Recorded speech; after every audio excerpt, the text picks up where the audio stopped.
ॐ तव कथामृतं तप्तजीवनं कविभिरीडितं कल्मषापहं श्रवणमङ्गलं श्रीमदाततं भुवि गृह्णन्ति ये भूरिदा जनाः। কাশীপুর বাগানে ভক্ত সঙ্গে ঠাকুর শ্রী রামকৃষ্ণ 1886 18 এপ্রিল। সপ্তদশ পরিচ্ছেদ। বেলা 9টা হইয়াছে। ঠাকুর মাস্টারের সহিত কথা কহিতেছেন, ঘরে শশীও আছেন। শ্রী রামকৃষ্ণ মাস্টারের প্রতি। নরেন্দ্র আর শশী কি বলছিল, কি বিচার করছিল? মাস্টার শশীর প্রতি। কি কথা হচ্ছিল গা? শশী। নিরঞ্জন বুঝি বলেছে? শ্রী রামকৃষ্ণ। ঈশ্বর নাস্তি অস্তি এইসব কি কথা হচ্ছিল? শশী সহাস্যে। নরেন্দ্রকে ডাকব? শ্রী রামকৃষ্ণ। ডাক। নরেন্দ্র আসিয়া উপবেশন করিলেন। মাস্টারের প্রতি। তুমি কিছু জিজ্ঞাসা করো, কি কথা হচ্ছিল বলো।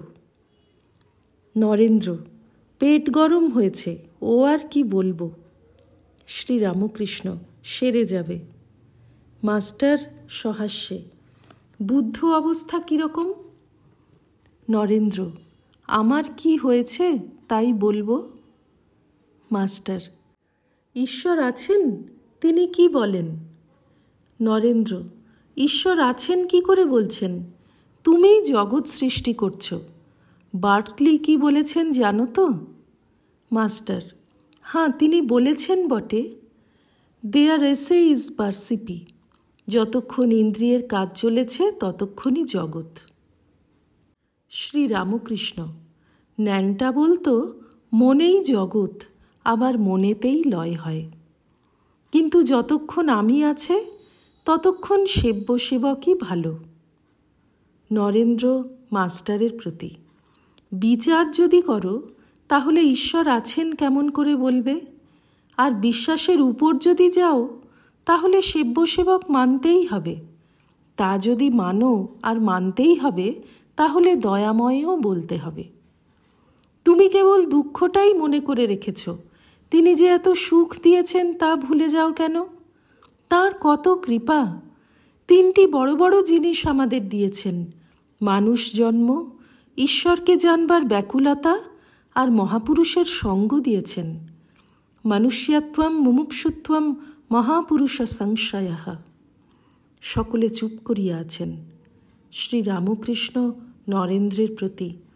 আমার কিন্তু বেশ বোধ হয় ভিতরে একটি আছে। রাজেন্দ্রলাল দত্ত আসিয়া বসিলেন। হোমিওপ্যাথিক মতে ঠাকুরের চিকিৎসা করিতেছেন। ঔষধাদির কথা হইয়া গেলে ঠাকুর অঙ্গুলি নির্দেশ করিয়া মনমোহনকে দেখাইতেছেন। ডাক্তার রাজেন্দ্র, উনি আমার মামাতো ভাইয়ের ছেলে। নরেন্দ্র নিচে আসিয়াছেন, আপনা আপনি গান গাহিতেছেন। সব দুঃখ দূর করিলে দর্শন দিয়ে মহিলে প্রাণ, সপ্তলোক ভুলে শোক তোমারে পাইয়ে, কোথা আমি অতি দিনহীন। নরেন্দ্রের একটু পেটের অসুখ করিয়াছে। মাস্টারকে বলিতেছেন, প্রেম ভক্তির পথে থাকলে দেহে মন আসে, তা না হলে আমি কে? মানুষও নই, দেবতাও নই, আমার সুখও নাই, দুঃখও নাই। রাত্রি 9টা হইল। সুরেন্দ্র প্রভৃতি ভক্তেরা ঠাকুরের কাছে পুষ্পমালা আনিয়া নিবেদন করিতেছেন। ঘরে বাবুরাম, সুরেন্দ্র, লাটু, মাস্টার প্রভৃতি আছেন। ঠাকুর সুরেন্দ্রের মালা নিজে গলায় ধারণ করিয়াছেন। সকলেই চুপ করিয়া বসিয়া আছেন। যিনি অন্তরে আছেন ঠাকুর তাঁহারই বুঝি পূজা করিতেছেন। হঠাৎ সুরেন্দ্রকে ইঙ্গিত করিয়া ডাকিতেছেন। সুরেন্দ্র শয্যার কাছে আসিলে প্রসাদী মালা লইয়া নিজে তাহার গলায় পরাইয়া দিলেন। সুরেন্দ্র মালা পাইয়া প্রণাম করিলেন। ঠাকুর আবার তাহাকে ইঙ্গিত করিয়া পায়ে হাত বুলাইয়া দিতে বলিতেছেন। সুরেন্দ্র কিয়ৎক্ষণ ঠাকুরের পদসেবা করিলেন। ঠাকুর যে ঘরে আছেন তাহার পশ্চিম দিকে একটি পুষ্করিণী আছে। এই পুষ্করিণীর ঘাটের চাতালে কয়েকটি ভক্ত খোল করতাল লইয়া গান গাইতেছেন। ঠাকুর লাটুকে দিয়া বলিয়া পাঠাইলেন, তোমরা একটু হরিনাম করো। মাস্টার, বাবুরাম প্রভৃতি এখনও ঠাকুরের কাছে বসিয়া আছেন। তাহারা শুনিতেছেন, ভক্তেরা গাইতেছেন, হরি বলে আমার গৌর নাচে। ঠাকুর গান শুনিতে শুনিতে বাবুরাম, মাস্টার প্রভৃতিকে ইঙ্গিত করিয়া বলিতেছেন, তোমরা নিচে যাও, ওদের সঙ্গে গান করো আর নাচবে। তাহারা নিচে আসিয়া কীর্তনে যোগদান করিলেন।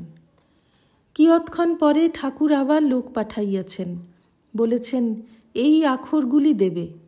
গৌর নাচতেও জানে রে, গৌরের ভাবের বালাই যাই রে, গৌর আমার নাচে দুই বাহু তুলে। কীর্তন সমাপ্ত হইল। সুরেন্দ্র ভাবাবিষ্ট প্রায় হইয়া গাইতেছেন, আমার পাগল বাবা, পাগলি আমার মা, আমি তাদের পাগল ছেলে, আমার মায়ের নাম শ্যামা। বাবা বম বম বলে, মদ খেয়ে মা গায়ে পড়ে ঢোলে, শ্যামার এলো কেশ দোলে, রাঙা পায়ে ভ্রমর গাজে, ওই নূপুর বাজে, শুনো না। অষ্টাদশ পরিচ্ছেদ। ঠাকুর শ্রী রামকৃষ্ণকে দর্শন করিয়া হীরানন্দ গাড়িতে উঠিতেছেন। গাড়ির কাছে নরেন্দ্র রাখাল দাঁড়াইয়া তাহার সহিত মিষ্টালাপ করিতেছেন। বেলা 10টা। হীরানন্দ আবার কাল আসিবেন। আজ বুধবার, 9ই বৈশাখ, চৈত্র কৃষ্ণা তৃতীয়া, 21শে এপ্রিল 1886। নরেন্দ্র উদ্যানপথে বেড়াইতে বেড়াইতে মনির সহিত কথা কহিতেছেন। বাটিতে মা ও ভাইদের বড় কষ্ট, এখনও সুবন্দোবস্ত করিয়া দিতে পারেন নাই, তজ্জন্য চিন্তিত আছেন। নরেন্দ্র, বিদ্যাসাগরের স্কুলের কর্ম আর আমার দরকার নাই। গয়াতে যাব মনে করেছি। একটা জমিদারির ম্যানেজারের কর্মের কথা একজন বলেছে। ঈশ্বর টিশ্বর নাই। মণি সহাস্যে, সে তুমি এখন বলছো, পরে বলবে না। স্কেপটিসিজম ঈশ্বর লাভের পথের একটা স্টেজ। এইসব স্টেজ পার হলে আরও এগিয়ে পড়লে তবে ভগবানকে পাওয়া যায়, পরমহংসদেব বলেছেন। নরেন্দ্র, যেমন গাছ দেখছি অমনি করে কেউ ভগবানকে দেখেছে? মণি, হাঁ, ঠাকুর দেখেছেন। নরেন্দ্র, সে মনের ভুল হতে পারে। মণি, যে যে অবস্থায় যা দেখে সেই অবস্থায় তা তার পক্ষে রিয়ালিটি। যতক্ষণ স্বপন দেখছ, একটা বাগানে গিয়েছ, ততক্ষণ বাগানটি তোমার পক্ষে রিয়ালিটি। কিন্তু তোমার অবস্থা বদলালে, যেমন জাগরণ অবস্থায়, তোমার ওটা ভুল বলে বোধ হতে পারে। যে অবস্থায় ঈশ্বর দর্শন করা যায়, সে অবস্থা হলে তখন রিয়ালিটি বোধ হবে। নরেন্দ্র, আমি ট্রুথ চাই। সেদিন পরমহংস মহাশয়ের সঙ্গেই খুব তর্ক করলাম। মণি সহাস্যে, কি হয়েছিল? নরেন্দ্র, উনি আমায় বলছিলেন, আমাকে কেউ কেউ ঈশ্বর বলে। আমি বললাম, 1000 লোকে ঈশ্বর বলুক, আমার যতক্ষণ সত্য বলে না বোধ হয় ততক্ষণ বলবো না। তিনি বললেন, অনেকে যা বলবে তাই তো সত্য, তাই তো ধর্ম। আমি বললাম, নিজে ঠিক না বুঝলে অন্য লোকের কথা শুনব না। মণি সহাস্যে, তোমার ভাব কোপার্নিকাস, বার্কলি এদের মতো। জগতের লোক বলছে সূর্য চলছে, কোপার্নিকাস তা শুনলে না। জগতের লোক বলছে এক্সটার্নাল ওয়ার্ল্ড আছে, বার্কলি তা শুনলে না। তাই লিউইস বলেছেন, why was not Berkeley a philosophical Copernicus? Narendra, একখানা হিস্ট্রি অফ ফিলোসফি দিতে পারেন? মণি, কি, লিউইস? নরেন্দ্র, না, ইউবারওয়েগ, জার্মান পড়তে হবে। মণি, তুমি বলছো সামনে গাছের মতন কেউ কি দেখেছে?